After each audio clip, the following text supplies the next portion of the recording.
2024 लोकसभा चुनाव में बीजेपी को लगा झटका। क्या पूरी तरह से भर चुका है? क्या 5 राज्यों के विधानसभा चुनावों ने राष्ट्रपति चुनाव का पूरा गणित बदल दिया है? और क्या 2027 में बीजेपी अपनी पसंद का राष्ट्रपति आसानी से राष्ट्रपति भवन भेज देगी? आज हम आपको आसान भाषा में समझाएंगे राष्ट्रपति चुनाव का पूरा खेल, वोटों का गणित और वो वजह जिसने विपक्ष की चिंता बढ़ा दी है। 5 राज्यों के विधानसभा चुनावों के नतीजों के बाद देश की राजनीति में एक बड़ा बदलाव देखने को मिल रहा है।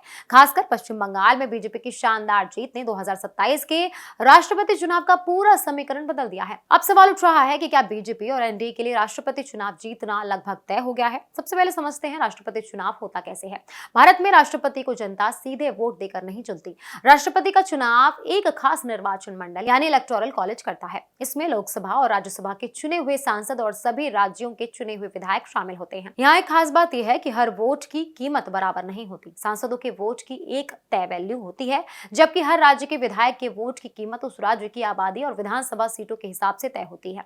यही वजह है कि उत्तर प्रदेश, महाराष्ट्र, पश्चिम बंगाल और बिहार जैसे बड़े राज्यों की विधानसभा राष्ट्रपति चुनाव में बहुत बड़ा रोल निभाती है। अब बात करते हैं बीजेपी की गणित की। 2024 लोकसभा चुनाव में बीजेपी को बड़ा झटका लगा था। पार्टी 303 सीटों से घटकर 240 सीटों पर आ गई थी। इससे राष्ट्रपति चुनाव के वोट वैल्यू में भी नुकसान हुआ था। उस समय विपक्ष को लगा था कि शायद अब राष्ट्रपति चुनाव में एनडीए की राह मुश्किल हो सकती है, लेकिन इसके बाद हुए विधानसभा चुनावों ने पूरा खेल बदल दिया। महाराष्ट्र में एनडीए पहले से ज्यादा मजबूत हुआ, बिहार में भी गठबंधन की ताकत बढ़ी, लेकिन अब सबसे बड़ा असर पश्चिम बंगाल में देखने को मिला, जहां बीजेपी ने ऐतिहासिक प्रदर्शन किया।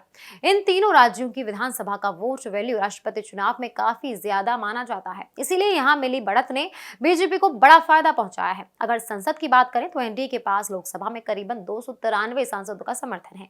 वहीं राज्यसभा में भी गठबंधन की स्थिति मजबूत बनी हुई है। इसके अलावा देश के 28 राज्यों में से 21 राज्यों में एनडीए की सरकार या समर्थन मौजूद है। इसका सीधा मतलब है कि राष्ट्रपति चुनाव में एनडीए के पास हजारों विधायकों का समर्थन रहेगा।